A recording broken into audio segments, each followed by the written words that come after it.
बड़ी सानी as a सहयोगी टीम के तौर पर सानू प्रशासन को बड़ा सहयोग दिता है और सारिया जिहड़ियां साडियां चोणां सी बड़े अमनो अमान ना हो पाईयां ने। हुण जिस तरह आप सारे जानते हैं कि अपनी काउंटिंग की स्टेज आ चुकी है और 10 तरीक नूं जिहड़ा है काउंटिंग डे है।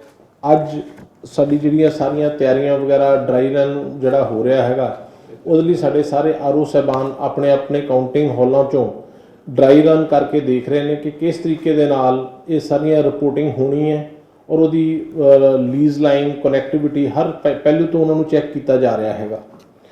सो अपने ज़िले दे विच तकरीबन जे तुहानूं याद होएगा 65.87% वोटां पईयां ने। साडी 13,41,078 ये कुल वोटां ने जिहड़ियां पईयां ने जिन्हां दी हुण काउंटिंग होण जा रही हैगी है।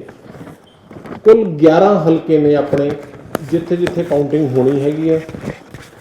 अजनाला की counting government college Ajnala, Raja Sansi की काउंटिंग जिहड़ी है government nursing college for girls first floor medical enclave Amritsar, Majitha की जिहड़ी काउंटिंग है वो Mai Bhago government polytechnic college for girls Majitha road विखे होएगी। 14 Jandiala senior secondary residential school for meritorious students उत्थे होएगी जी। अमृतसर नॉर्थ की जिहड़ी है वो government institute of government technology Mai Bhago government polytechnic college for girls Majitha road bypass से। अमृतसर वैस्ट की government polytechnical college GT road Chheharta. 17 Amritsar central की government industrial training institute first floor B block Ranjit avenue. Amritsar east government senior secondary school town hall Maal Mandi Amritsar जी। Amritsar south की multi skill development centre Kabir park opposite GNDU university जी।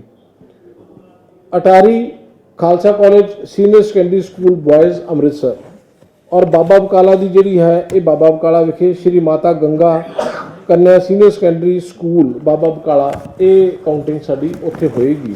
इत्थे सारे counting जिहड़े साडे इंतजाम होए ने उत्थे ही साडे स्ट्रॉन्ग रूम वगैरह ने और इत्थे 3 टायर सिक्योरिटी का अरेंजमेंट है। फर्स्ट टायर जिहड़ी है साडी आर्मड अपने Punjab police, second tier of जिहड़ा है security that is state armed police और जिहड़ी बिल्कुल स्ट्रॉन्ग रूम का जिहड़ा फाइनल फर्स्ट टायर है वो साडी CAPF जिहड़ी है। ये 3 तरह की सिक्योरिटी लेयर्स ने जिहड़ियां कैंप कीतियां गईयां ने और इन्हां सिक्योरिटीज़ के मुताबिक ही मैं तुहानूं दसूँगा कि भी इन्हां सिक्योरिटीज़ तो अगे कौन कौन जा सकता है तो कौन कौन नहीं जा सकता। काउंटिंग अरेंजमेंट के जिहड़े इंतजामात ने अजनाला दे विच साडे कोल 188 बूथ हैगे ने। इत्थे 14 टेबल तकरीबन सारे हल्कियां च लगाए गए ने एक्सैप्ट राजा सांसी जिहड़े ने उत्थे साडे कोल हॉल छोटा सीगा उत्थे असीं 10 टेबल लगाए गए ने। अजनाला च 14 राउंड्स दे विच काउंटिंग होएगी। राजा सांसी च 23 राउंड लगणगे। मजीठा च 15 राउंड दे विच काउंटिंग होएगी। जंडियाला च 16 राउंड चलणगे। अमृतसर नॉर्थ च भी 16 राउंड चलणगे। वैस्ट च भी 16 राउंड चलणगे। अमृतसर सेंट्रल दे विच 12 राउंड दे विच काउंटिंग होएगी। अमृतसर ईस्ट दे विच 13 राउंड दे विच होएगी। अमृतसर साउथ च भी 13 राउंड चलणगे। अटारी दे विच 15 राउंड च काउंटिंग होएगी ते बाबा बकाला च 17 राउंड च साडी काउंटिंग होएगी। ये साडे इन्हां राउंड्स दे विच काउंटिंग होएगी। इहदे नाल ही EVM तो अलावा तुसीं जानते हो कि साडे पोस्टल बैलेट पेपर्स ये एक बहुत इंपॉर्टेंट है। इहदे च 2 तरह दीयां काउंटिंग सिस्टम इनवॉल्वड है। एक साडे सर्विस वोटर्स जिन्हां दी इलैक्ट्रॉनिकली जिन्हों असीं ETPBS कहने हैं वो तकरीबन 10,000 तो वध साडे वोटर सीगे जिन्हां नूं RO साहबान ने सीधी जिहड़ी इलैक्ट्रॉनिकल वे दे नाल ट्रांसमिट कीती है पोस्टल बैलेट। एक ETPBS सिस्टम दे नाल काउंटिंग होनी है। एक काउंटिंग है जिहड़े साडे मुलाजमां नूं या दूसरे कोई PWD वोटर सी 80+ सी उन्होंने जे पोस्टल बैलेट की मांग की सीगी उन्होंने दे जिहड़े डाक दे राही पोस्टल उन्होंने कोल हुण तक एवरी डे पहुँच रहे हैं और उन्हों की काउंटिंग होनी है। हुण तक साडे कोल ETPBS दे विच 7 तरीक तक 2869 ETPBS राही जिहड़े हैगे टोटल आने हैगे ने। पोस्टल बैलेट जिहड़े साडे कोल जिहड़े होने ने वो साडे कोल जिहड़े हैगे ने तकरीबन 3414 ਸਾਡੇ ETPBS ने, 6283 ਸਾਡੇ पोस्टल बैलेट पेपर ਜਿਹੜੇ ਨੇ ਹੁਣ ਤੱਕ ਆ ਚੁੱਕੇ ਨੇ। ਸੋ ਪਹਿਲਾ ਜਿਹੜਾ ਰਾਉਂਡ ਸਟਾਰਟ ਹੋਏਗਾ ਇਹ 8 ਵਜੇ ਰਾਉਂਡ ਦਾ ਟਾਈਮ ਹੈ ਜਦੋਂ ਕਾਊਂਟਿੰਗ ਸਟਾਰਟ ਹੋਣੀ ਹੈ। 8 ਵਜੇ ਪਹਿਲੇ 30 ਮਿੰਟ ਜਿਹੜੇ ਨੇ ਉਹ ਸਭ ਤੋਂ ਪਹਿਲਾਂ ਪੋਸਟਲ ਬੈਲਟ ਦਾ ਕਾਊਂਟ ਸ਼ੁਰੂ ਹੋਏਗਾ। ਉਸ ਤੋਂ ਬਾਅਦ ਚ ਨਾਲੋਂ ਨਾਲ ਜਦੋਂ ਉਹ ਕਾਊਂਟ ਚੱਲਦਾ ਰਹੇਗਾ EVM ਦੀ ਕਾਊਂਟਿੰਗ ਸ਼ੁਰੂ ਹੋ ਜਾਏਗੀ। ਤੇ ETPBS ਦਾ ਸਾਡਾ ਜਿਹੜਾ ਸਿਸਟਮ ਹੈ ਉਹਦਾ ਇੱਕ ਪ੍ਰੀ ਕਾਊਂਟਿੰਗ ਸਿਸਟਮ ਹੈ, ਉਹਨੂੰ ਅਸੀਂ ਪ੍ਰੀ ਕਾਊਂਟਿੰਗ ਕਹਿੰਦੇ ਆ। ਉਹਦਾ ਇੱਕ ਅਲੱਗ ਤੌਰ ਤੇ ਸੈਟਅਪ ਲੱਗੇਗਾ ਜਿੱਥੇ ਜਿਹੜੇ ਇਲੈਕਟ੍ਰੋਨਿਕਲੀ ਵਾਪਸ ਆਏ ਨੇ ਉਹਨਾਂ ਦੀ ਉੱਥੇ ਸਕੈਨਿੰਗ ਦਾ ਕੰਮ ਚੱਲੇਗਾ। ਹਰ ਡਾਕੂਮੈਂਟ ਉੱਥੇ ਪ੍ਰੋਪਰ ਸਕੈਨ ਹੋਏਗਾ। ਸਕੈਨ ਹੋਣ ਤੋਂ ਬਾਅਦ ਜਿਹੜੇ ਵੈਲਿਡ ਹੋਣਗੇ ਉਹ ਇੱਕ ਅਲੱਗ ਟੋਕਰੀ 'ਚ ਪਾਏ ਜਾਣਗੇ, ਇਨਵੈਲਿਡ ਦੂਸਰੀ ਟੋਕਰੀ 'ਚ ਪਾਏ ਜਾਣਗੇ। ਔਰ ਜਿਹੜੇ ਵੈਲਿਡ ਨੇ ਇਹ ਸਾਰੇ ਦਾ ਸਾਰਾ ਸਮਾਨ ਜਿਹੜਾ ਹੈ ਫਿਰ RO ਦੇ ਟੇਬਲ ਤੇ ਜਾਏਗਾ ਔਰ ਉੱਥੇ ਜਿਹੜੇ ਪਹਿਲੇ ਪੋਸਟਲ ਬੈਲਟ ਕੈਲਕੂਲੇਟ ਆਪਣੇ ਹੋ ਰਹੇ ਨੇ ਕਾਊਂਟ, ਉਹਨਾਂ ਦੇ ਨਾਲ ਇਹਨਾਂ ਦੀ ਵੀ ਕੈਲਕੂਲੇਸ਼ਨ ਹੋਏਗੀ। ਇਹਨਾਂ ਸਾਰੇ ਕੰਮਾਂ ਲਈ ਤਕਰੀਬਨ ਅਸੀਂ ਨਵੇਂ AROs ਵੀ ਨੋਟੀਫਾਈ ਕਰਾਏ ਨੇ। ਹਰ RO ਦੇ ਨਾਲ 4-4 5-5 AROs ਵੱਖਰੇ ਤੌਰ ਤੇ ਨੋਟੀਫਾਈਡ ਨੇ ਜਿਹੜੇ ਇਹ ਵਾਲੀ ਆਪਣੀ ਸਟੈਚੂਟਰੀ ਡਿਊਟੀ ਨਿਭਾਉਣਗੇ, ETPBS ਵਾਲੀ, ਪੋਸਟਲ ਵਾਲੀ। ਔਰ ਕਾਊਂਟਿੰਗ ਹਾਲ ਵੀ ਤੁਹਾਡੀ ਜਾਣਕਾਰੀ ਲਈ ਮੈਂ ਦੱਸ ਦਿੰਦਾ ਹੈ, ਪਹਿਲਾਂ ਜਿੱਥੇ ਆਪਣੇ 14 ਟੇਬਲ ਇੱਕੋ ਕਾਊਂਟਿੰਗ ਹਾਲ 'ਚ ਹੁੰਦੇ ਸੀ, ਐਰਕੀ ਹਦਾਇਤ ਕੋਵਿਡ ਕਰਕੇ ਸੀ ਕਿ ਕਾਊਂਟਿੰਗ ਹਾਲ ਇੱਕ ਦੇ ਵਿੱਚ 7 ਤੋਂ ਵੱਧ ਟੇਬਲ ਨਹੀਂ ਲੱਗ ਸਕਦੇ। ਸੋ ਕਾਫੀ ਥਾਵਾਂ ਤੇ ਅਸੀਂ ਜਿਹੜੇ ਤਕਰੀਬਨ ਹਰ ਥਾਂ ਤੇ 2 ਕਾਊਂਟਿੰਗ ਹਾਲ ਸਾਡੇ ਹੋਣਗੇ, ਜਿਸ ਤਰ੍ਹਾਂ 7 ਇੱਕ ਟੇਬਲ ਇੱਕ ਹਾਲ 'ਚ ਨੇ, 7 ਟੇਬਲ ਦੂਸਰੇ ਹਾਲ 'ਚ ਨੇ। ਸੋ ਉਹਨਾਂ ਦੀ ਕਾਊਂਟਿੰਗ ਇੱਕ ਵੱਖ-ਵੱਖ ARO ਦੀ ਸੁਪਰਵਿਜ਼ਨ 'ਚ ਹੋਏਗੀ ਔਰ ਰਾਉਂਡ ਦੋਨਾਂ ਕਾਊਂਟਿੰਗ ਹਾਲਸ ਦੇ ਹੋਣ ਤੋਂ ਬਾਅਦ ਇਕੱਠੇ ਹੋ ਕੇ RO ਦੇ ਟੇਬਲ ਤੇ ਆਉਣਗੇ। RO ਦੇ ਟੇਬਲ ਤੋਂ ਉਹਨਾਂ ਦੀ ਰਾਉਂਡ ਵਾਈਜ਼ ਫੀਡਿੰਗ ਹੋਏਗੀ ਕੰਪਿਊਟਰ 'ਚ। ਉੱਥੋਂ ਫਿਰ ਅਨਕੋਰ ਸੌਫਟਵੇਅਰ ਹੈ, ਐਨਕੋਰ ਦੇ ਵਿੱਚ ਹੋਏਗੀ। ਐਨਕੋਰ ਉਹ ਸੌਫਟਵੇਅਰ ਹੈ ਜਿਹੜਾ ਇਲੈਕਸ਼ਨ ਕਮਿਸ਼ਨ ਦੇ ਕੋਲ ਸਿੱਧੇ ਤੌਰ ਤੇ ਜਾਏਗਾ ਔਰ ਤੁਹਾਨੂੰ ਵੀ ਸਾਰਿਆਂ ਨੂੰ ਪਬਲਿਕ ਡਿਸਪਲੇ 'ਚ ਦਿਖੇਗਾ। ਸੋ ਵੰਸ ਜਦੋਂ ਰਾਉਂਡ ਕੰਪਲੀਟ ਹੋ ਜਾਏਗਾ RO ਫਾਈਨਲ ਬਟਨ ਦੱਬੇਗਾ ਤੇ ਐਨਕੋਰ ਦੇ ਵਿੱਚ ਪਹਿਲੇ ਰਾਉਂਡ ਦਾ, ਦੂਸਰੇ ਰਾਉਂਡ ਦਾ, ਤੀਸਰੇ ਰਾਉਂਡ ਦਾ ਇਸ ਤਰੀਕੇ ਨਾਲ ਰਿਜ਼ਲਟ ਫੀਡ ਹੁੰਦਾ ਰਹੇਗਾ। ਮੀਡੀਆ ਵਾਸਤੇ ਅਸੀਂ ਸਪੈਸ਼ਲ ਤੌਰ ਦੇ ਉੱਤੇ ਹਰ ਕਾਊਂਟਿੰਗ ਸੈਂਟਰ ਦੇ ਵਿੱਚ ਮੀਡੀਆ ਸੈਂਟਰ ਜਿਹੜਾ ਹੈ ਉੱਥੇ ਬਣਾਇਆ ਗਿਆ ਹੈਗਾ ਤਾਂ ਕਿ ਮੀਡੀਆ ਨੂੰ ਕਿਸੇ ਕਿਸਮ ਦੀ ਮੁਸ਼ਕਲ ਨਾ ਆਵੇ ਕਿ ਰਿਜ਼ਲਟ ਕੀ ਹੈ ਕਿਹੜੇ ਰਾਉਂਡ ਦਾ। ਉਹ ਮੀਡੀਆ ਸੈਂਟਰਸ ਬਣਾਏ ਗਏ ਨੇ। ਉੱਥੇ ਮੀਡੀਆ ਸੈਂਟਰ ਦੇ ਵਿੱਚ ਜਿਹੜੇ ਵੀ ਇਲੈਕਸ਼ਨ ਕਮਿਸ਼ਨ ਤੋਂ ਆਥੋਰਾਈਜ਼ਡ ਤਕਰੀਬਨ 215 ਸਾਡੇ ਇਹੋ ਜਿਹੇ ਪੱਤਰਕਾਰ ਭਰਾ ਨੇ ਜਿਨ੍ਹਾਂ ਨੂੰ ਆਥੋਰਾਈਜੇਸ਼ਨ ਮਿਲੀ ਹੈ, ਉਹ ਉੱਥੇ ਵੱਖ-ਵੱਖ ਬਾਬਾ ਬਕਾਲਾ, ਅਜਨਾਲਾ, ਅਲੱਗ-ਅਲੱਗ ਥਾਵਾਂ ਤੇ ਬੈਠਣਗੇ। ਮੀਡੀਆ ਸੈਂਟਰ ਤੇ ਇੱਕ ਆਫੀਸਰ ਨਿਯੁਕਤ ਕੀਤਾ ਗਿਆ ਹੈ ਸਪੈਸ਼ਲੀ ਉਹਨਾਂ ਵਾਸਤੇ ਕਿ ਉਹ ਉਹਨਾਂ ਨੂੰ ਸਮੇਂ-ਸਮੇਂ ਤੇ ਕਾਊਂਟਿੰਗ ਹਾਲ ਦੇ ਵਿੱਚ ਲੈ ਕੇ ਉੱਥੋਂ ਦਾ ਵਿਊ ਦਿਖਾ ਦੇਵੇ, ਉੱਥੋਂ ਦਾ ਸ਼ਾਟਸ ਲੈਣੇ ਨੇ ਉਹ ਉਹਨਾਂ ਨੂੰ ਦਿਖਾ ਦੇਣ ਔਰ ਉਹਨਾਂ ਨੂੰ ਉੱਥੇ ਬੈਠ ਕੇ ਸਾਰਾ ਰਿਜ਼ਲਟ ਰਾਉਂਡ ਵਾਈਜ਼ ਪਹੁੰਚਦਾ ਰਹੇਗਾ ਔਰ ਉਹ ਇਨਫੋਰਮੇਸ਼ਨ ਉੱਥੇ ਕੰਪਿਊਟਰ ਵਗੈਰਾ ਵੀ ਹੋਏਗਾ। ਤੁਸੀਂ ਕੋਈ ਈਮੇਲ ਕਰਨੀ ਹੈ ਜਾਂ ਤੁਸੀਂ ਭੇਜਣਾ ਹੈ ਤੇ ਉੱਥੇ ਵੀ ਤੁਸੀਂ ਕਰ ਸਕਦੇ ਹੈਗੇ ਆ। ਅਸੀਂ ਹੈੱਡਕੁਆਟਰ ਤੇ ਵੀ, ਕਿਉਂਕਿ ਕਈ ਪੱਤਰਕਾਰ ਵੀਰਾਂ ਦਾ ਆ ਰਿਹਾ ਸੀ ਕਿ ਵੀ ਸਾਡੇ ਕੋਲ ਇਲੈਕਸ਼ਨ ਕਮਿਸ਼ਨ ਦੇ ਨਹੀਂ ਹੈ, ਉਹ DPRO ਸਾਹਿਬ ਨੂੰ ਕਿਹਾ ਗਿਆ ਕਿ ਤੁਸੀਂ ਸਾਡੇ DAC ਦੇ ਵਿੱਚ ਜਿਹੜਾ ਮੀਡੀਆ ਸੈਂਟਰ ਹੈ ਉੱਥੇ ਆ ਕੇ ਇਹਨਾਂ ਦੇ ਕੋਲ ਬੈਠ ਸਕਦੇ ਹੋ। ਇਹਨਾਂ ਦੇ ਕੋਲ ਵੀ ਜਿਹੜੀ ਇਨਫੋਰਮੇਸ਼ਨ ਆਉਂਦੀ ਰਹੇਗੀ ਉਹ ਤੁਹਾਡੇ ਨਾਲ ਸਾਰੀ ਉੱਥੇ ਸ਼ੇਅਰ ਕਰਦੇ ਰਹਿਣਗੇ ਤਾਂ ਕਿ ਕਿਸੇ ਨੂੰ ਇਹ ਨਾ ਲੱਗੇ ਕਿ ਲੋ ਜੀ ਸਾਨੂੰ ਇਨਫੋਰਮੇਸ਼ਨ ਨਹੀਂ ਮਿਲ ਰਹੀ। ਸੋ ਇਹ ਇੱਕ ਸਿਸਟਮ ਅਸੀਂ ਮੀਡੀਆ ਵਾਸਤੇ ਸਾਰਾ ਸੈਟਅਪ ਕੀਤਾ ਹੈਗਾ। ਮੋਬਾਈਲ ਫੋਨ ਦੇ ਉੱਤੇ ਬਿਲਕੁਲ ਪਾਬੰਦੀ ਹੈਗੀ ਹੈ। ਮੋਬਾਈਲ ਫੋਨ ਸਿਰਫ ਮੀਡੀਆ ਸੈਂਟਰ ਦੇ ਵਿੱਚ ਅਲਾਉਡ ਹੈਗਾ ਪੱਤਰਕਾਰਾਂ ਨੂੰ। ਅਦਰਵਾਈਜ਼ ਉਹ ਜਦੋਂ ਬਾਹਰ ਆ ਰਹੇ ਨੇ ਤੇ ਮੋਬਾਈਲ ਉਹਨਾਂ ਨੂੰ ਬਾਹਰ ਜਮ੍ਹਾਂ ਕਰਵਾਉਣੇ ਪੈਣਗੇ ਜਦੋਂ ਉਹਨਾਂ ਨੇ ਕਾਊਂਟਿੰਗ ਸੈਂਟਰ ਦੇ ਅੰਦਰ ਜਾਣਾ ਹੈ, ਕਿਉਂਕਿ ਕਾਊਂਟਿੰਗ ਸੈਂਟਰ ਦੇ ਅੰਦਰ ਸਿਰਫ ਆਬਜ਼ਰਵਰ ਸਾਹਿਬਾਨ ਦਾ ਜਾਂ RO ਦੇ ਕੋਲ ਜਿਹੜਾ ਉਹਨਾਂ ਦਾ ਸਟਾਫ ਹੈ ਜਿੱਥੇ ਉਹਨਾਂ ਦੇ OTP ਵਗੈਰਾ ਆਉਣੇ ਨੇ ਉਹੀ ਕੁਝ ਮੋਬਾਈਲ ਆਥੋਰਾਈਜ਼ਡ ਬੰਦਿਆਂ ਕੋਲ ਹੋਣਗੇ, ਲੇਕਿਨ ਔਨ ਉਹ ਵੀ ਨਹੀਂ ਰੱਖ ਸਕਦੇ, ਸਿਰਫ ਉਦੋਂ ਜਦੋਂ OTP ਵਗੈਰਾ ਆਉਣਾ ਉਦੋਂ ਕਰਕੇ, ਬਾਕੀ ਬੰਦ ਰਹਿਣਗੇ। ਸੋ ਲੈਂਡਲਾਈਨ ਦੀ ਅਸੀਂ ਫੈਸਿਲਿਟੀ ਉੱਥੇ ਰਖਾਈ ਹੈ। ਸੋ ਇਸ ਤਰੀਕੇ ਦਾ ਸੈਟਅਪ ਹੈਗਾ। ਕੋਈ ਵੀ ਬੰਦਾ ਚਾਹੇ ਉਹ ਕੈਂਡੀਡੇਟ ਹੈ ਜਾਂ ਦੂਸਰੇ ਲੋਕ ਨੇ ਮੋਬਾਈਲ ਫੋਨ ਅੰਦਰ ਲੈ ਕੇ ਨਹੀਂ ਜਾ ਸਕਦੇ, ਨਾ ਹੀ ਅੰਦਰ ਜਿਹੜੀ ਹੈ ਉਹਨਾਂ ਨੂੰ ਇਸ ਤਰੀਕੇ ਨਾਲ ਪ੍ਰਾਈਵੇਟ ਕੋਈ ਵੀਡੀਓਗ੍ਰਾਫੀ ਵਗੈਰਾ ਕਰਨ ਦੀ ਉੱਥੇ ਇਜਾਜ਼ਤ ਹੋਏਗੀ। ਔਰ ਹਰ ਇੱਕ ਟੇਬਲ ਦੇ ਉੱਤੇ ਕਾਊਂਟਿੰਗ ਏਜੰਟਸ ਨਿਯੁਕਤ ਕੀਤੇ ਗਏ ਨੇ ਵੱਖ-ਵੱਖ ਪਾਰਟੀਆਂ ਦੇ ਔਰ ਉਹਨਾਂ ਦਾ ਉੱਥੇ ਬਹਿਣ ਦਾ ਇੰਤਜ਼ਾਮ ਹੈ। RO ਦੇ ਟੇਬਲ ਤੇ ਕੈਂਡੀਡੇਟ ਖੁਦ ਜਾਂ ਇਲੈਕਸ਼ਨ ਏਜੰਟ ਆਪ ਬੈਠ ਸਕਦਾ ਹੈ ਜੇ ਉਹ ਨਹੀਂ ਹੈ ਤੇ ਸਪੈਸ਼ਲੀ ਕਿਸੇ ਨੂੰ ਆਥੋਰਾਈਜ਼ ਇੱਕ ਜਣੇ ਨੂੰ ਕਰ ਸਕਦਾ ਹੈ।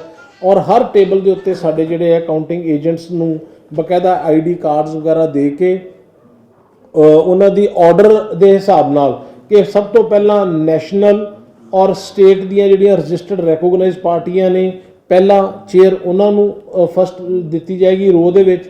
ਉਸ ਤੋਂ ਬਾਅਦ 'ਚ ਜਿਹੜੀਆਂ ਸਾਡੀਆਂ ਸਟੇਟ ਪਾਰਟੀਜ਼ ਨੇ ਰਜਿਸਟਰਡ ਤੇ ਰੈਕੋਗਨਾਈਜ਼ਡ, ਫਿਰ ਇਸੇ ਆਰਡਰ ਦੇ ਵਿੱਚ ਸਾਡੀਆਂ ਜਿਹੜੀਆਂ ਅਨਰਜਿਸਟਰਡ ਅਨਰੈਕੋਗਨਾਈਜ਼ਡ ਪਾਰਟੀਜ਼ ਨੇ ਤੇ ਫਿਰ ਇੰਡੀਪੈਂਡੈਂਟਸ ਨੇ, ਤਾਂ ਕਿ ਸੀਟਾਂ ਦੀ ਵੀ ਜਿਹੜੀ ਹੈ ਇਸ ਗੱਲ ਦੀ ਨਾ ਰਹੇ ਜੀ ਮੈਂ ਅੱਗੇ ਬੈਠਣਾ ਜਾਂ ਮੈਂ ਪਿੱਛੇ ਬੈਠਣਾ। ਇਸ ਆਰਡਰ 'ਚ ਉਹਨਾਂ ਨੂੰ ਉੱਥੇ ਬਿਠਾਇਆ ਜਾਏਗਾ। ਔਰ RO ਸਾਹਿਬਾਨ ਨੂੰ ਬੜੀ ਸਖਤੀ ਦੇ ਨਾਲ ਵੀ ਇਹ ਹਦਾਇਤ ਚੋਣ ਕਮਿਸ਼ਨ ਵੱਲੋਂ ਹੈਗੀ ਹੈ ਕਿ ਉੱਥੇ ਬਿਲਕੁਲ ਡਿਸਪਲਿਨ ਕਾਇਮ ਕਰਕੇ ਤੁਸੀਂ ਸਾਰੀ ਇਹ VOTING ਦੀ ਪ੍ਰਕਿਰਿਆ ਚਲਾਉਣੀ ਹੈ, ਤਾਂ ਕਿ ਉੱਥੇ ਕਿਸੇ ਕਿਸਮ ਦੀ ਕੋਈ ਉੱਚੀ ਆਵਾਜ਼ ਹੁੱਲੜਬਾਜੀ ਇਹ ਚੀਜ਼ ਅਲਾਉਡ ਨਹੀਂ ਹੋਏਗੀ, ਤਾਂ ਕਿ ਸਾਰਾ ਇਹ ਪ੍ਰੋਸੈਸ ਜਿਹੜਾ ਹੈ ਬੜਾ ਪੀਸਫੁਲ ਔਰ ਵਧੀਆ ਢੰਗ ਨਾਲ ਹੋ ਸਕੇ, ਔਰ ਤਾਂ ਕਿ ਅਸੀਂ ਇਹਦਾ ਜਿਹੜਾ ਰਿਜ਼ਲਟ ਹੈ ਸਮੇਂ ਤੇ ਨੂੰ ਡਿਕਲੇਅਰ ਕਰ ਸਕੀਏ। ਉਮੀਦ ਹੈ ਕਿ ਪਹਿਲੇ 1-2 ਰਾਊਂਡ ਕਈ ਵਾਰੀ ਸ਼ੁਰੂਆਤੀ ਤੌਰ 'ਚ ਘੰਟਾ 2 ਘੰਟੇ ਰਾਊਂਡ ਨੂੰ ਲੱਗ ਜਾਂਦੇ ਨੇ, ਲੇਕਿਨ ਜਿਸ ਤਰ੍ਹਾਂ ਕਾਊਂਟਿੰਗ ਵਧੇਗੀ ਤਕਰੀਬਨ ਅੱਧੇ ਘੰਟੇ ਦੇ ਅੰਦਰ ਤੁਹਾਡੇ ਉਸ ਤੋਂ ਵੀ ਘੱਟ ਸਮੇਂ 'ਚ ਹੌਲੀ ਰਾਊਂਡ ਹੋਣੇ ਸ਼ੁਰੂ ਹੋ ਜਾਣਗੇ। ਸੋ ਇਹ ਪ੍ਰਕਿਰਿਆ ਸਾਡੀ ਕਾਊਂਟਿੰਗ ਦੀ ਚੱਲੇਗੀ। ਇਸ ਤਰੀਕੇ ਨਾਲ ਅੰਮ੍ਰਿਤਸਰ ਦੇ ਸਾਰੇ ਇੰਤਜ਼ਾਮ ਕੀਤੇ ਗਏ ਨੇ, ਔਰ ਸਿਕਿਉਰਿਟੀ ਟ੍ਰੈਫਿਕ ਦੇ ਇੰਤਜ਼ਾਮ ਵੀ ਪੁਲਿਸ ਵੱਲੋਂ ਬਕਾਇਦਾ ਪੁਖਤਾ ਢੰਗ ਨਾਲ ਕਰਵਾਏ ਜਾਣਗੇ, ਔਰ ਉਸ ਏਰੀਆ ਨੂੰ ਕਾਰਡਨ ਆਫ ਕੀਤਾ ਜਾਏਗਾ। ਉਸ ਤੋਂ ਇਲਾਵਾ ਕੋਈ ਬੰਦਾ ਅਲਾਉਡ ਨਹੀਂ ਹੋਏਗਾ। ਪੈਡਸਟਰੀਅਨ ਜ਼ੋਨ ਬਣਾਇਆ ਜਾਏਗਾ ਕਿ ਵੀ ਬਿਲਕੁਲ ਜਿਹੜਾ 3rd ਟਾਇਰ ਹੈਗਾ ਉਸ ਤੋਂ ਦੂਰ ਉਹਨਾਂ ਨੂੰ ਰੋਕ ਲਿਆ ਜਾਏਗਾ, ਉੱਥੋਂ ਤੁਰ ਕੇ ਆਇਆ ਜਾਏਗਾ। ਕੋਈ ਬੰਦੇ ਨੂੰ ਉੱਥੇ ਅਲਾਉਡ ਨਹੀਂ ਹੋਏਗਾ ਗੱਡੀਆਂ ਦਾ। ਗੱਡੀਆਂ ਇੱਕ ਲੈਵਲ ਤੇ ਰੋਕ ਦਿੱਤੀਆਂ ਜਾਣਗੀਆਂ, ਉਸ ਤੋਂ ਬਾਅਦ ਸਾਰੇ ਪੈਦਲ ਚੱਲ ਕੇ ਹੀ ਅੰਦਰ ਜਾਣਗੇ, ਤਾਂ ਕਿ ਕਿਸੇ ਕਿਸਮ ਦੀ ਕੋਈ ਜਿਹੜਾ ਹੈ ਗੱਡੀਆਂ ਦੀ ਜਾਂ ਪਾਰਕਿੰਗ ਦੀ ਜਾਂ ਇਹ ਨਾ ਹੋ ਜੀ ਉਹਦੀ ਗੱਡੀ ਪਹੁੰਚ ਗਈ ਮੇਰੀ ਨਹੀਂ ਗਈ। ਸੋ ਇਹ ਬੜਾ ਕਲੀਅਰ ਹੈਗਾ ਵੀ ਉਹ ਤੋਂ ਅੱਗੇ ਕੋਈ ਗੱਡੀ ਨਹੀਂ ਜਾਣ ਦਿੱਤੀ ਜਾਏਗੀ। ਸੋ ਇਹ ਸਾਡੇ ਇੰਤਜ਼ਾਮਾਤ ਹੈਗੇ ਨੇ ਜੀ। ਤੋ ਇਹਦੇ ਬਾਰੇ ਜੇ ਕੋਈ ਜਾਣਕਾਰੀ ਤੁਸੀਂ ਹੋਰ ਪੁੱਛਣਾ ਚਾਹੋ, ਦੱਸਣਾ ਚਾਹੋਗੇ ਤੁਸੀਂ ਲੈ ਸਕਦੇ ਸਰ ਆਇਆ ਸੀ, ਔਰ ਬਾਅਦ ਤੋਂ ਟੈਂਟ ਵੀ ਬਾਹਰ ਲਾ ਕੇ ਬਹਿ ਗਏ ਸੀ, ਤੁਸੀਂ ਇਜਾਜ਼ਤ ਵੀ ਦੇ ਦਿੱਤੀ ਸੀ ਕਿ ਸਟਰੋਂਗ ਰੂਮ 'ਚ ਸਾਨੂੰ ਕੁਝ ਗੜਬੜੀ ਹੁੰਦੀ ਆ ਸ਼ੰਕਾ, ਉਹਦੇ ਨਿਕਲਿਆ ਜੀ ਕੁਝ? ਨਹੀਂ ਜੀ, ਇਹਦੇ ਵਿੱਚ ਹਰ ਪੋਲੀਟੀਕਲ ਪਾਰਟੀ ਨੂੰ ਬਾਏ ਲਾਅ ਇਹ ਇੱਕ ਉਹਨਾਂ ਨੂੰ ਫੈਸਿਲਿਟੀ ਦਿੱਤੀ ਗਈ ਹੈ ਕਿ ਜੇ ਤੁਸੀਂ ਚਾਹੋ ਕਿ ਤੁਸੀਂ ਕਾਊਂਟਿੰਗ ਸੈਂਟਰ ਦੇ ਬਾਹਰ ਉੱਥੇ ਤੁਸੀਂ ਆਪਣਾ ਟੈਂਟ ਲਗਾ ਕੇ ਰੁਕ ਸਕਦੇ ਆ, ਔਰ ਉੱਥੇ ਉਹਨਾਂ ਨੂੰ ਅਸੀਂ ਬਕਾਇਦਾ ਸਾਡੇ ਜਿਹੜੇ CCTV ਕੈਮਰੇ ਨੇ ਉਹਨਾਂ ਦੀ ਫੀਡ ਉੱਥੋਂ ਤੱਕ ਅਸੀਂ ਉਹਨਾਂ ਨੂੰ ਦੇਣੀ ਹੁੰਦੀ ਹੈ। ਆਮ ਆਦਮੀ ਪਾਰਟੀ ਵੱਲੋਂ ਬਾਕੀ ਪਾਰਟੀਆਂ ਦੇ ਬਨਿਸਬਤ ਜ਼ਿਆਦਾ ਜਿਹੜਾ ਸੀ ਇੰਟਰਸਟ ਸ਼ੋ ਕੀਤਾ ਗਿਆ ਸੀ, ਉਹਨਾਂ ਨੇ ਤੇ ਸਾਰਿਆਂ ਦੇ ਹੋਰ ਵੀ ਪਾਰਟੀਆਂ ਨੇ ਜਿਹੜਾ ਹੈ ਲਗਾਏ ਹੈਗੇ ਨੇ। ਸੋ ਉਹਨਾਂ ਨੂੰ ਅਸੀਂ ਜੋ ਫੈਸਿਲਿਟੀ ਹੈ ਉੱਥੇ ਰਾਤ ਨੂੰ ਲਾਈਟ ਦੀ, ਪੀਣ ਵਾਲੇ ਪਾਣੀ ਦੀ, ਬਕਾਇਦਾ CCTV ਦੀ ਜਿਹੜੀ ਹੈ ਫੀਡ ਉਹਨਾਂ ਦੇ ਉੱਥੇ ਟੈਂਟ 'ਚ ਦਿੱਤੀ ਗਈ ਹੈਗੀ ਹੈ। ਔਰ ਜਿਹੜਾ ਵੀ ਕੋਈ ਜਾ ਰਿਹਾ ਉੱਥੇ ਬਕਾਇਦਾ ਲੌਗ ਬੁੱਕਸ ਲੱਗੀਆਂ ਨੇ, ਆਇਡੈਂਟੀ ਕਾਰਡ ਵਗੈਰਾ ਬਣਾਏ ਗਏ ਨੇ। ਕੋਈ ਵੀ ਬੰਦਾ ਉੱਥੇ ਬਿਨਾਂ ID ਕਾਰਡ ਜਾਂ ਉੱਤੋਂ ਨਹੀਂ ਜਾਂਦਾ। ਈਵਨ ਮਮੀ ਜੇ ਜਾਣਾ ਹੈਗਾ ਤੇ ਮੇਰੇ ਨਾਲ ਕੋਈ ਸਿਰਫ ਆਥੋਰਾਈਜ਼ਡ ਬੰਦੇ ਜਿਹੜੇ ਹੈਗੇ ਨੇ RO ਸਾਹਿਬਾਨ ਉਹ ਜਾ ਸਕਦੇ ਨੇ। ਅਸੀਂ ਵੀ ਉੱਥੇ ਜਾ ਕੇ ਆਪਣੀ ਕਿੰਨੇ ਵਜੇ ਗਏ ਆ ਉਹਦੀ ਲੌਗ ਬੁੱਕ ਤੇ ਐਂਟਰੀ ਪਾਈ ਦੀ ਹੈ, ਤੇ ਕਿੰਨੇ ਵਜੇ ਵਾਪਸ ਆਏ ਆ ਉਹਦੀ ਲੌਗ ਬੁੱਕ ਤੇ ਐਂਟਰੀ ਹੁੰਦੀ ਹੈ, ਔਰ ਸਾਰੀ CCTV ਦੇ ਵਿੱਚ ਰਿਕਾਰਡਿੰਗ ਹੁੰਦੀ ਹੈ ਜੀ ਉਹਦੀ। ਸੋ ਸਾਰੀ ਹਰ ਚੀਜ਼ ਬੜੀ ਅੰਡਰ ਦੀ ਆਈ ਆਫ ਕੈਮਰਾ ਹੈ, ਔਰ ਉਹਦੀ ਰਿਕਾਰਡਿੰਗ ਵੀ ਸਾਡੇ ਕੋਲ RO ਸਾਹਿਬਾਨ ਕੋਲ ਇੰਟੈਕਟ ਹੈਗੀ ਹੈ ਪੂਰੀ ਦੀ ਪੂਰੀ। ਡਰਾਈ ਡੇ ਕੋਸ਼ਿਸ਼ ਕਰਦੇ ਨਹੀਂ, ਡਰਾਈ ਡੇ ਕਾਹਦੇ ਵਾਸਤੇ ਜੀ? ਕਾਊਂਟਿੰਗ ਵਾਲੇ ਦੇ ਵੀ ਆਪਣਾ ਐਕਸਟੈਂਡਡ ਹੈ ਮੇਰੇ ਖਿਆਲ। ਡਰਾਈ ਡੇ ਸਾਡਾ ਹੈਗਾ ਜੀ, ਉਹਦੀ ਕਾਊਂਟਿੰਗ ਡੇ ਵਾਲੇ ਦਿਨ ਵੀ ਸਾਡਾ ਜਿਹੜਾ ਹੈ ਡਰਾਈ ਡੇ ਹੈਗਾ ਹੈ। ਫਾਈਨਲ ਨਤੀਜੇ ਸਾਰੇ ਕੋਈ ਚਲੋ ਤੁਸੀਂ ਕਿਹਾ ਸ਼ੁਰੂਆਤ ਥੋੜੀ ਦੇਰ ਲੈਂਦੇ, ਉਮੀਦ ਕਿੰਨੇ ਵਜੇ ਤੱਕ 10, 10:30, 11 ਵਜੇ ਤੱਕ ਆ ਜਾਣਗੇ ਨਤੀਜੇ? ਜਾਂ ਜੇ ਕਿਸੇ ਨਹੀਂ ਜੀ ਦੇਖੋ, ਉਹਦੇ ਵਿੱਚ ਕਿਉਂਕਿ ਅਸੀਂ RO ਸਾਹਿਬਾਨ ਨੂੰ ਇਹੀ ਕਿਹਾ ਕਿ ਸਪੀਡ ਔਰ ਕਾਲ ਦੇ ਵਿੱਚ ਕੋਈ ਕੰਮ ਨਹੀਂ ਕਰਨਾ ਹੈਗਾ, ਕਿਉਂਕਿ ਇਹ ਬੜੀ ਪ੍ਰਕਿਰਿਆ ਜਿਹੜੀ ਹੈ, ਕਿਉਂਕਿ ਇਹ ਕੋਈ ਇਹੋ ਜਿਹੀ ਨਹੀਂ ਹੈ ਜੀ ਉਹਦਾ ਰਿਜ਼ਲਟ ਪਹਿਲਾਂ ਆ ਗਿਆ ਤੇ ਉਹਦਾ ਬਾਅਦ 'ਚ ਆ ਗਿਆ। ਜਿਸ ਤਰ੍ਹਾਂ ਬਿਲਕੁਲ ਆਪਣੇ ਸਲੋਲੀ, ਔਰ ਕਿਉਂਕਿ ਉਹ ਪੇਪਰ ਐਰਕੀ ਹੁਣ ਫਾਰਮੈਲਿਟੀਜ਼ ਬਹੁਤ ਨੇ, ਕਿਉਂਕਿ ਤੁਹਾਡੀਆਂ ਉੱਥੇ VVPAT ਦੀਆਂ ਕਾਊਂਟਿੰਗਸ ਵੀ ਹੋਣੀਆਂ ਨੇ।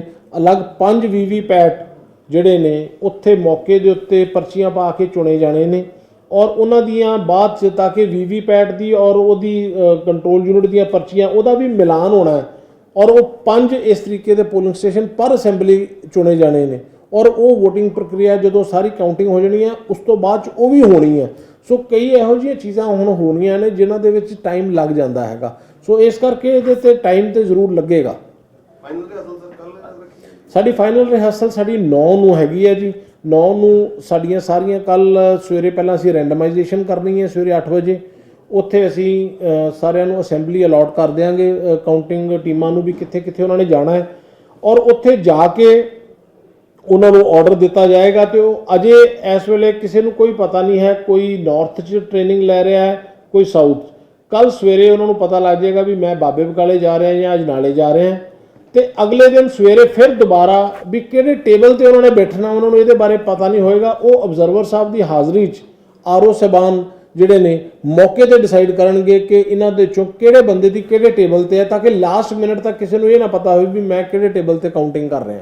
ਸੋ ਇਹ ਪ੍ਰਕਿਰਿਆ ਜਿਹੜੀ ਹੈਗੀ ਹੈ, ਸਾਰੇ ਕਾਊਂਟਿੰਗ ਏਜੰਟ ਦੀ ਵੀ ਕੋਈ ਗਿਣਤੀ ਹੈ ਪਰ ਅਸੈਂਬਲੀ ਪਰ ਕਾਊਂਟਿੰਗ ਇੱਕ ਏਜੰਟ ਇੱਕ ਪਾਰਟੀ ਉਹ ਆਪਣਾ ਕੈਂਡੀਡੇਟ ਵੱਲੋਂ ਹੁੰਦਾ ਹੈ ਕੈਂਡੀਡੇਟ ਵਾਲੇ ਕੋਈ ਜੀ। ਜੀ ਇਹ ਸਾਰਾ ਪ੍ਰੋਸੀਜਰ ਸ਼ਾਮ 5 ਵਜੇ ਤੱਕ ਕਲੀਅਰ ਹੋ ਜਾਏਗਾ? ਨਹੀਂ ਜੀ, ਇਹਦੇ 'ਚ ਕੋਈ ਟਾਈਮ ਲਿਮਿਟ ਨਹੀਂ ਹੈ ਜੀ। ਅਰਲੀ ਵੀ ਹੋ ਸਕਦਾ ਹੈ, ਲੇਟ ਵੀ ਜਾ ਸਕਦਾ ਜੀ। ਲੇਟ ਵੀ ਪੋਸਿਬਿਲਿਟੀ ਲੇਟ ਹੋਣ ਦੀ ਹੁੰਦੀ ਹੈ ਕਿਉਂਕਿ ਰਾਊਂਡਸ ਕਾਫੀ ਹੈਗੇ ਨੇ ਜੀ। ਸਰ ਕਾਊਂਟਿੰਗ ਦੇ ਦੌਰਾਨ ਜੇ ਕੋਈ ਮਸ਼ੀਨ ਖਰਾਬ ਹੁੰਦੀ ਆ ਤੇ ਉਹਦਾ ਕੀ ਵਿਕਲਪ ਹੁੰਦਾ ਹੈ? ਉਹਦੇ ਵਿੱਚ ਇਸ ਤਰ੍ਹਾਂ ਜੀ, ਸਾਡੇ ਕੋਲ ਉੱਥੇ ਹਰ ਕਾਊਂਟਿੰਗ ਸੈਂਟਰ ਤੇ ਇੰਜੀਨੀਅਰਸ ਜਿਹੜੇ ਨੇ ਤੈਨਾਤ ਰਹਿਣਗੇ। ਨਾਰਮਲੀ ਇਹੋ ਜਿਹਾ ਚਾਂਸ ਨਹੀਂ ਹੁੰਦਾ, ਲੇਕਿਨ ਜੇ ਕੋਈ ਪ੍ਰੋਬਲਮ ਆਉਂਦੀ ਹੈ, ਕੁਝ ਚੀਜ਼ਾਂ ਦੇ ਸਾਡੇ ਪ੍ਰੋਸੀਜਰਲ ਹਦਾਇਤਾਂ ਦਿੱਤੀਆਂ ਗਈਆਂ ਨੇ ਕਿ ਕਿਸੇ ਵੇਲੇ ਕਿਸੇ ਨੇ ਕਲੋਜ਼ ਬਟਨ ਨਹੀਂ ਦੱਬਿਆ ਤੇ ਉਸ ਵੇਲੇ ਜੇ ਰਿਜ਼ਲਟ ਨਹੀਂ ਦੇ ਰਹੀ ਤੇ ਫਿਰ ਉਸ ਮਸ਼ੀਨ ਨੂੰ ਕਿਸ ਤਰ੍ਹਾਂ ਅਲੱਗ ਰੱਖ ਕੇ ਕਾਊਂਟਿੰਗ ਦੀ ਕਿਹੜੀ ਸਟੇਜ ਦੇ ਉੱਤੇ ਤੁਸੀਂ ਦੁਬਾਰਾ ਉਹਨੂੰ ਆਖਿਰ 'ਚ ਗਿਣਨਾ ਹੈਗਾ। ਔਰ ਇਸ ਤਰੀਕੇ ਨਾਲ ਉਹ ਸਾਡਾ ਸਾਰਾ ਆਰਓ ਸਾਹਿਬਾਨ ਦੇ ਕੋਲ ਪ੍ਰੋਸੀਜਰ ਹੈਗਾ ਕਿ ਕਿਸ ਤਰ੍ਹਾਂ ਦੀ ਸਿਚੁਏਸ਼ਨ ਆਏਗੀ, ਜੇ ਕਿਸੇ ਵੇਲੇ ਵਿਨਿੰਗ ਮਾਰਜਨ ਦੇ ਵਿੱਚ ਕਿੰਨਾ ਫਰਕ ਰਹਿ ਜਾਂਦਾ ਹੈ, ਉਹਦੇ ਵਿੱਚ ਪੋਸਟਲ ਬੈਲਟ ਜਿਹੜੇ ਰਿਜੈਕਟ ਹੋਏ ਨੇ ਉਹਨਾਂ ਦੀ ਦੁਬਾਰਾ ਗਿਣਤੀ ਹੋਣੀ ਹੈ। ਸੋ ਇਹ ਸਾਰੀਆਂ ਇਲੈਕਸ਼ਨ ਕਮਿਸ਼ਨ ਦੀਆਂ ਹਦਾਇਤਾਂ ਆਰਓ ਸਾਹਿਬਾਨ ਦੇ ਕੋਲ ਹੈਗੀਆਂ ਨੇ।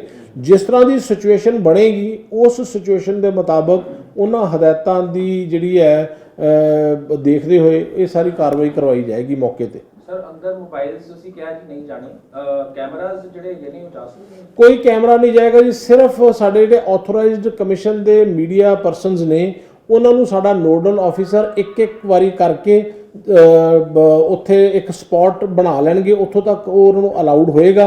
ਉਹ ਉੱਥੋਂ ਓਵਰਆਲ ਮੀਡੀਆ ਦੇ ਸ਼ਾਟਸ ਲੈ ਪਾਉਣਗੇ, ਲੇਕਿਨ ਉਹਦੇ 'ਚ ਧਿਆਨ ਇਹ ਰੱਖਣਾ ਹੈ ਕਿਸੇ ਵੀ ਮਸ਼ੀਨ ਦੇ ਉੱਤੇ ਕੈਂਡੀਡੇਟ ਦੀ ਜਾਂ ਜ਼ੂਮ ਕਰਕੇ ਕਿ ਵੀ ਇਹ ਕੈਂਡੀਡੇਟ ਨੰਬਰ 1 ਨੂੰ ਇੰਨੀਆਂ ਵੋਟਾਂ ਪਈਆਂ, ਉਹ ਬਿਲਕੁਲ ਆਥੋਰਾਈਜ਼ਡ ਨਹੀਂ ਹੈ ਕਿਸੇ ਨੂੰ ਵੀ ਕੈਪਚਰ ਕਰਨਾ। ਸੋ ਇਸ ਕਰਕੇ ਦੂਰੋਂ ਵਿਊ ਲੈ ਜਾਣਗੇ, ਉਹ ਵਿਊ ਅਸੀਂ ਤੁਹਾਨੂੰ ਅਲਾਉ ਕਰਾਂਗੇ ਲੈਣ ਦਾ ਜੀ।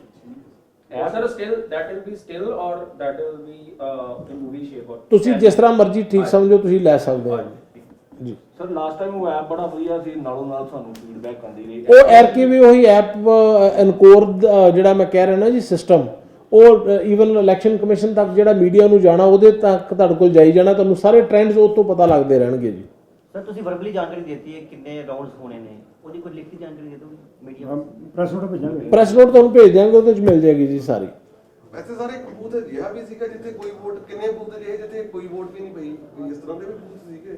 ਮੇਰੇ ਖਿਆਲ ਘੱਟ ਵੋਟ ਦਾ ਹੋਣਾ, ਕੋਈ ਨਾ ਵੋਟ ਵਾਲਾ ਹੈ ਫਿਰ? ਅਟਾਰੀ ਦਾ ਬੂਥ ਸੀਗਾ ਜਿੱਥੇ ਕੋਈ ਵੋਟ ਵੀ ਕੋਈ ਨਹੀਂ ਵੋਟ ਪਈ। ਨਹੀਂ ਬੋਲ ਰਿਹਾ। ਹਾਂ ਅੱਛਾ, ਕਿਹੜੇ ਵਾਲਾ ਹੈਗਾ ਮੇਰੇ ਧਿਆਨ 'ਚ ਨਹੀਂ ਹੈ ਜੀ। ਕੋਈ ਘੱਟ ਵੋਟਾਂ ਵਾਲੇ ਆਏ ਜਿੱਥੇ ਬੇਹੱਦ ਘੱਟ ਸੀ, ਉੱਥੇ ਸਾਡੇ ਧਿਆਨ 'ਚ ਆਇਆ ਸੀ ਸ਼ਾਇਦ ਕੋਈ ਆਰਮੀ ਦਾ ਏਰੀਆਜ਼ ਹੈ। ਕਈ ਵਾਰੀ ਯੂਨਿਟ ਦੀਆਂ ਯੂਨਿਟਸ ਸ਼ਿਫਟ ਹੋ ਜਾਂਦੀਆਂ ਨੇ, ਜਿੱਥੇ ਕਿ ਪੁਰਾਣੀ ਯੂਨਿਟ ਹੋਏਗੀ ਤੇ ਉਹ ਸ਼ਿਫਟ ਹੋ ਗਈ, ਇਸ ਤਰੀਕੇ ਦਾ ਕੇਸ ਹੋ ਗਿਆ। ਅਦਰਵਾਈਜ਼ ਅਟਾਰੀ ਦਾ ਪੋਲਿੰਗ ਦਾ ਬੂਥ ਨੰਬਰ 132 ਸੀਗਾ ਜਿੱਥੇ ਕੋਈ ਵੋਟ ਨਹੀਂ ਪਈ। 132 ਨੰਬਰ ਬੂਥ ਇਹ ਮੈਂ ਵੈਰੀਫਾਈ ਕਰ ਦੇਣਾ ਜੀ। ਮੇਰੇ ਕੋਲ ਇਹ ਪੋਲਿੰਗ ਬੂਥ ਨੰਬਰ 132 ਵੈਰੀਫਾਈ ਕਰੇ, ਮੈਨੂੰ ਵੀ ਦੱਸਿਓ ਇਹਦਾ ਸਰ ਕੀ ਹੈ। ਤੁਸੀਂ ਸ਼ਾਮ ਨੂੰ ਪ੍ਰੈਸ ਨੋਟ ਭੇਜੋਗੇ ਨਾ ਜੀ, ਉਹਦੇ ਵਿੱਚ ਕਲੈਰੀਫਾਈ ਕਰ ਦੇਣਾ। ਕਰ ਦਿਆਂਗੇ, ਬਿਲਕੁਲ ਕਰ ਦਿਆਂਗੇ। ਠੀਕ ਹੈ ਸਰ।